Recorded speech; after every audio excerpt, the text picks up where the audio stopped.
حضرت امام حسن سے آ کے وظیفہ پوچھا، اس شخص نے کہا حضور اولاد کوئی نہیں تو وظیفہ بتائیں، تو آپ نے فرمایا استغفار پڑھا کر، کیا کر؟ اس نے کہا ٹھیک ہے۔ تو حضور پھر میں دوبارہ کب آؤں؟ تو امام حسن کہنے لگے بے اولاد ہے نا تو، استغفار کا وظیفہ بتایا نا؟ کہا ہاں۔ فرمانے لگے اب اس وقت آنا جب اللہ تجھے 10 بیٹے عطا کرے گا۔ کتنے؟ 2 4 نہیں، 10 ہی کہہ دیے۔ تو حضرت امیر معاویہ رضی اللہ تعالیٰ دیکھا، کہنے لگے حسن اتنا بڑا دعویٰ؟ آپ فرمانے لگے میں نے کہہ دیا ہے نا تو اللہ فضل کرے گا، ہاں ہاں اللہ خیر کرے گا، خیر ہو جائے گی۔ وہ شخص کئی سالوں کے بعد آیا، کئی سالوں کے بعد، تو حضرت امیر معاویہ کو بھی ساتھ لایا، کہنے لگا حضور اللہ کے فضل سے اللہ نے 10 بیٹے عطا فرمائے، پورے 10 ہی اللہ نے دیے۔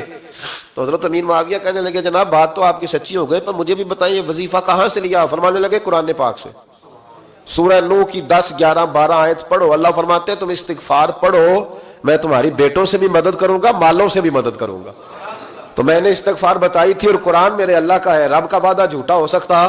فرمایا 10 بیٹے ملنے تھے، میں نے کہہ جو دیا تھا۔ وہ میرے بھائیوں یاد رکھیں، استغفار اللہ کی رحمت نازل کرتا ہے۔ ایک ہوتا ہے خوف، ایک ہوتی ہے خشیت۔ خوف والے لوگ توبہ کرتے ہیں، خشیت والے استغفار کرتے ہیں۔ ایک ہوتا ہے خوف، ایک ہوتی ہے خشیت والے استغفار کرتے ہیں۔ نبی کریم علیہ السلام نے فرمایا میں دن میں 100 مرتبہ استغفار کرتا ہوں، دن میں۔ توبہ والا کہتا ہے کہ میں بھول گیا تھا، مجھے معافی مل جائے، اور خشیت والا کہتا ہے میرا یار ناراض نہ ہو جائے، وہ استغفار ہی کرتا رہتا ہے، وہ معافی حضرت رومی نے مثال دی ہے، فرماتے ایک عورت تھی تو بھیک مانگا کرتی تھی، ایک دن بادشاہ کے دروازے پہ بھیک مانگنے گئی تو بادشاہ کو پسند آ گئی، اس نے نکاح کر لیا۔ 20 کنیزائیں اس بی بی کے پاس تھی خدمت کرنے کے لیے، روٹی دینے کے لیے، کپڑا دینے کے لیے، لیکن وہ ہر وقت روتی رہتی تھی، ہر وقت روتی۔ ایک سمجھدار کنیز کہنے لگی کہ ملکہ اب تیرا درجہ بہت بڑا ہے، تو ہر وقت روتی رہتی ہے، معافیاں ہی مانگتی رہتی ہے ہر وقت، کون سی ایسی نعمت ہے جو تیرے پاس نہیں؟ تو وہ کہنے لگی اس لیے تو روتی ہوں۔ کیا مانا؟ کہنے لگی اس لیے روتی ہوں کہ میں اس قابل نہیں تھی جو مجھے مل گیا، کہیں میرے سر کا سائیں ناراض نہ ہو جائے، وہ کہیں بگڑ نہ جائے، مجھے پتا ہے کہ میں کیا تھی اور مجھے کہاں تک پہنچا دیا، میں روتی اس لیے ہوں کہ کبھی کہیں وہ ناراض۔ حضرت عمر اس لیے روتے تھے کہ کہیں مصطفیٰ ناراض نہ ہو جائے، حضرت ابو بکر اس لیے تڑپتے تھے کہ کہیں اللہ کا فضل روٹھ نہ جائے۔ یہ جو مولا علی اپنے کمرے میں بیٹھ کے زور زور سے استغفار پڑھتے تو اس لیے نہیں کہ بڑے پاپ تھے جن کی معاذ اللہ معافی مانگتے تھے، اس لیے کہ رب رسول کہیں ناراض نہ ہو۔ خشیت تھی کہ جہاں ہم پہنچے ہوئے کہیں وہاں سے واپس۔ استغفار بندے کی اللہ سے صلح کرا دیتا ہے، بندے کی رب سے صلح ہو جاتی ہے جب استغفار۔ دیکھیں نا بڑی سادی سی بات ہے کہ 2 بھائی ناراض ہوں تو بڑا کہتا ہے اس نے میری بے ادبی بڑی کی، تو چھوٹا اگر پاس آ جائے اور پیر پکڑ لے کہ چل یار معاف کر دے، تیرا بھائی نہیں۔ پتہ کیا ہوتا ہے؟ صرف معافی نہیں ملتی، ہاں صرف معافی نہیں، چھوٹے نے بے ادبی کر دی، بڑے کو تکلیف ہوئی، بات جب آگے بڑھی نا تو بڑے نے شکوہ کیا، جب لوگوں نے چھوٹے کو سمجھایا تو چھوٹا جب معافی مانگتا، ادھر دیکھو میری طرف، جب چھوٹا معافی مانگتا ہے نا اٹھ کے جاتا ہے اور بڑے کے پیر پکڑتا ہے تو میرا معاف نہیں کرتا، بڑا رو بھی پڑتا ہے، بڑا رو بھی پڑتا ہے، اور وہ کہتا ہے کہ وہ میں اور تم اماں کے پاس اکٹھے بیٹھتے، ایک باپ کی موٹر سائیکل پہ اکٹھے بیٹھتے، تو تیرا اور میرا رشتہ یار تو نے یہ کیوں؟ وہ جو آنسو نکلتے ہیں نا وہ درد ہوتا ہے، وہ کیف ہوتا ہے، وہ سوز ہوتا ہے، وہ لذت ہوتی ہے، وہ پیار ہوتا ہے۔ رب کہتا ہے تو معافی مانگ، انہو کان غفارا، تو معافی مانگ، میں تجھے معاف بھی کروں گا، تیرے اوپر رحمت بھی فرماؤں گا، تیرے اوپر کرم نوازی بھی کروں گا، تجھے نواز دوں گا، تجھے عطا کروں گا۔ حضرت موسیٰ کلیم اللہ علیہ السلام کا زمانہ مبارکہ تھا، قحط پڑ گیا، بارش نہیں ہوتی۔ ہم لوگ نا اب تو خیر ہمارے پاکستان میں تو ٹیبل ٹاک ہوتی ہے، ٹاک شو ہوتے ہیں، ہمارے ہاں تو پتہ کیا جاتا ہے کہ بارش ہو کیوں نہیں رہی، پھر اس پہ یہ ہوتا ہے کہ دھواں بڑا چڑھ گیا ہے، حالات بڑے خراب ہیں، فلاں ایسے ہو گیا قحط کا۔ ہم تو اسباب تلاش کرتے رہتے ہیں نا جی، فوق بہت زیادہ ہے، فلاں چیز ایسے ہے، فلاں چیز ایسے، ہم تو یہ تلاش کرتے رہتے ہیں۔ وہ لوگ یوں نہیں کرتے تھے، وہ سیدھے جا کے مسلوں پہ بیٹھتے تھے، اس لیے کہ وہ کہتے تھے جب رب چاہتا ہے تو پھر کوئی چیز کسی چیز کو روک سکتی، وہ سیدھے مسلے پہ بیٹھتے۔ اعلیٰ حضرت فاضل بریلوی رحمۃ اللہ علیہ کے پاس ایک مولانا محمد حسین آئے، وہ فلکیات کے بڑے ماہر تھے، تو اعلیٰ حضرت نے فرمایا ذرا ستاروں کا حساب لگا کے دکھاؤ بارش کب ہوگی؟ کہنے لگا پورا مہینہ تو نہیں ہوگی۔ تو اعلیٰ حضرت رحمۃ اللہ علیہ فرمانے لگے کہو کہ میرا علم کہتا ہے مہینہ نہیں ہوگی، اللہ چاہے تو ابھی ہو سکتی ہے۔ کہنے لگا جی وہ تو ٹھیک ہے پر میرا علم، وہ جیسے روز لوگوں نے پیر نیٹ ٹو شہنشاہ صاحب نہیں کھولے ہوتے کہ بارش کب آئے گی، اور اس کی طرف نہ دیکھ، مصلے پہ بیٹھ، مہربانی کر مصلے پہ بیٹھ، اللہ کی بارگاہ میں حاضر ہو، اس سے معافی مانگ، اسے منا تاکہ وہ رحمت کی بارش۔ کہنے لگا جی میرا علم کہتا ہے، تو اعلیٰ حضرت فرمانے لگے پھر وہی بات، تو کہہ اللہ چاہے تو بارش ابھی، لیکن یہ جو اڑ گئے ہیں نا بیچارے، یہ اڑ ہی گئے ہیں، یہ جہاں الجھ گئے ہیں وہاں یہ لوگ الجھ گئے، اللہ ہمیں الجھنے سے محفوظ فرمائے۔ تو اعلیٰ حضرت اٹھے تو فرمایا ٹائم کیا ہوا ہے گھڑی پہ؟ کہنے لگا جی 12۔ تو اعلیٰ حضرت نے گھڑی گھمائی، اب کیا بج گیا؟ کہنے لگا 4 بج گئے۔ فرمانے لگے بج گئے نا 4؟ کہنے لگا جی آپ نے گھڑی گھما جو دی ہے۔ فرمانے لگے اللہ بھی جب چاہے تو ستارے گھما دیتا ہے، اللہ بھی ستارے گھما دیتا ہے بارش۔ کہنے لگا جی وہ تو ٹھیک ہے پر مہینہ نہیں ہو سکتی، اڑا ہوا بندہ اس کا کوئی علاج ہے جو اڑ جو جائے، اس کے لیے قرآن کہتا ہے وَإِذَا خَاطَبَهُمُ الْجَاهِلُونَ قَالُوا سَلَامًا، اسے سلوٹ کرو دور سے، اسے کو تو جان اور تیرا۔ کہنے لگا جی ہو نہیں سکتی پورا مہینہ۔ فرمانے لگے یار تو جا اپنا کام کر۔ وہ شخص کہتا ہے میں نے دروازہ کھولا اعلیٰ حضرت کا، کمرے سے باہر نکلا تو تیز بارش ہو رہی، واپس آیا تو میں نے کہا احمد رضا یہ عقیدہ کہاں سے لیا ہے؟ فرمایا دروازہ مصطفیٰ سے لیا ہے صلی اللہ علیہ وسلم۔ تو یاد رکھیں کہ اللہ کو منانا چاہیے، استغفار کرنا چاہیے، اس کی برکات۔ حضرت موسیٰ ساری قوم کو لے کے نکل گئے۔ آؤ بھائی میدان میں اللہ کی بارگاہ میں استغفار کریں اور بارش کا سوال کریں، بارش مانگیں۔ جب باہر نکلے دیر تک دعائیں ہوتی رہیں تو حضرت موسیٰ علیہ السلام کو رب کریم نے وحی فرمائی کہ موسیٰ آپ کی قوم میں نے ایک شخص ہے جس کو 40 سال ہو گئے نافرمانی کرتے، اس نے رب سے صلح نہیں کی۔ کتنے لوگ ہیں؟ ایک، اور 40 سال سے وہ نافرمان ہے، اس کو مجمع سے نکال دو بارش ہو جائے گی۔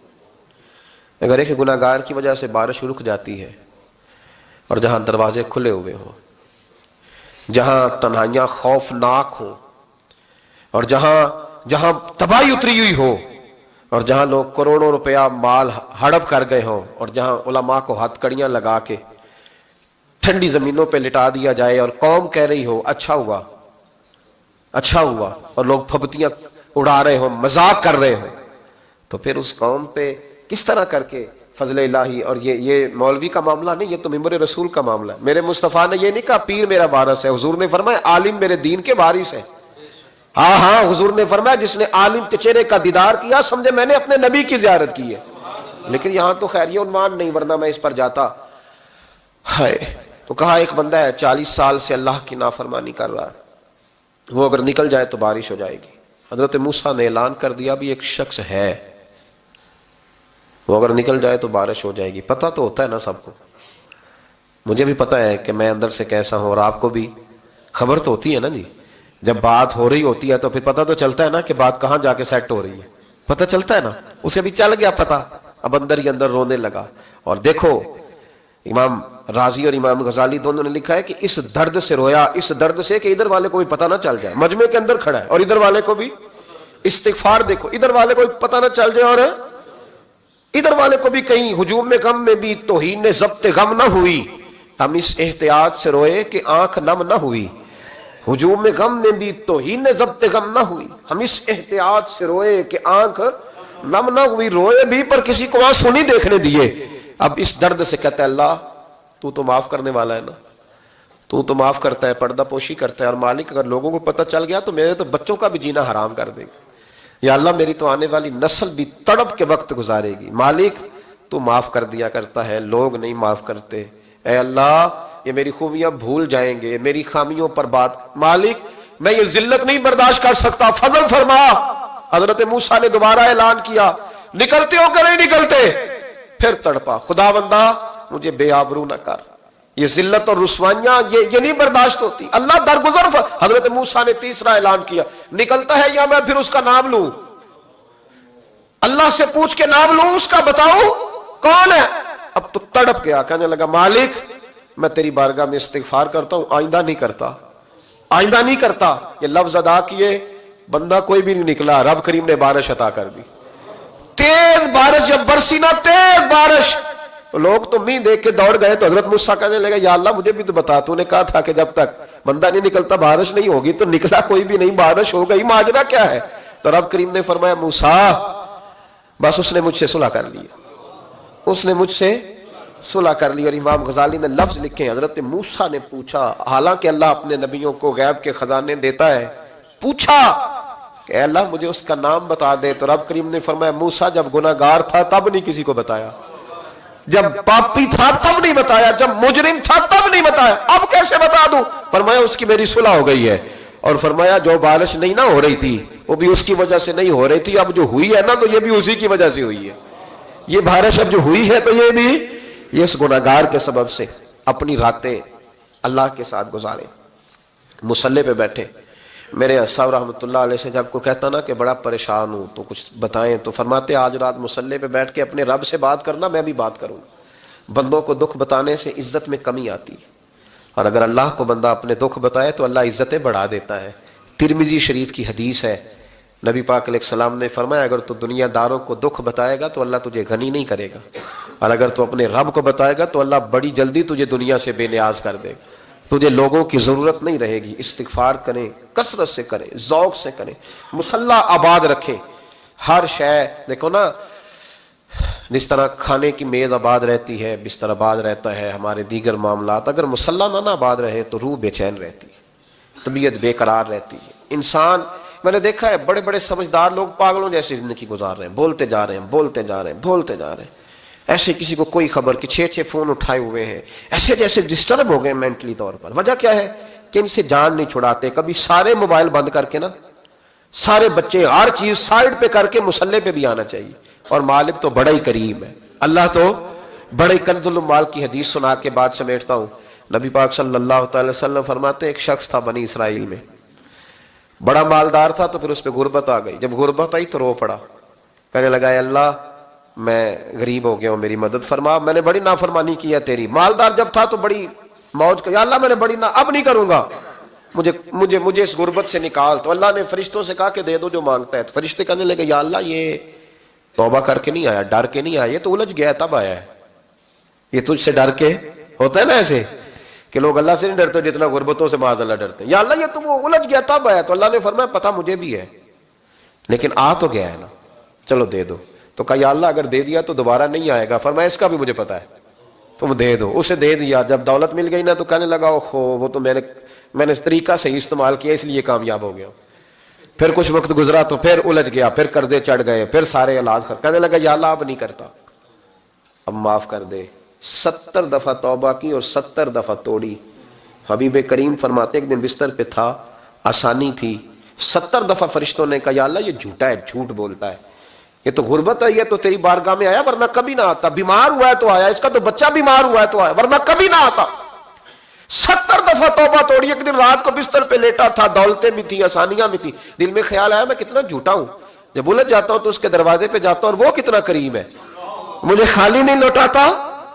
تڑپ اٹھا, آنسو نکل گئے, اٹھ کے مصلی پہ کھڑا ہوا تو رب کریم نے فرشتوں سے فرمایا کھول کے دیکھو دروازے, آج یہ غربت کی وجہ سے نہیں آیا, آج میرا بن کے آیا ہے. تو یا اللہ پہلے تو دولت دیتا تھا, آج کیا دے گا؟ تو محبوب فرماتے اللہ فرماتے اب میں اسے بغیر حساب کتاب جنت عطا کروں گا. استغفار کریں, اس کے حضور حاضری دیں. جس طرح سارا کچھ چھوڑ چھاڑ کے لوگ کہتے ہیں کہ 1 مہینہ میں نے کسی سیاحتی مقام پہ رہنا ہے, میں نے اب کسی ٹھنڈے علاقے میں چلے جانا ہے, برف باری دیکھنی ہے, سیر کرنی ہے, 10 دن کی چھٹیاں وہاں گزارنی ہے. چلو 7 چھٹیاں وہاں گزار لو, 3 دن اپنے اللہ کے ساتھ گزارو, روزے رکھو, دن کو رات کو قرآن شریف پڑھو, تلاوت, کچھ وقت دو اللہ کے ساتھ حضور پر درود و سلام بھیجنے کے لیے, نبی پاک کی نعت کے لیے, اذکار کے لیے, بزرگوں کے لیے. پھر دیکھنا اللہ روح کو کتنا سکون دیتا ہے. آخر دعوانا الحمدللہ رب العالمین.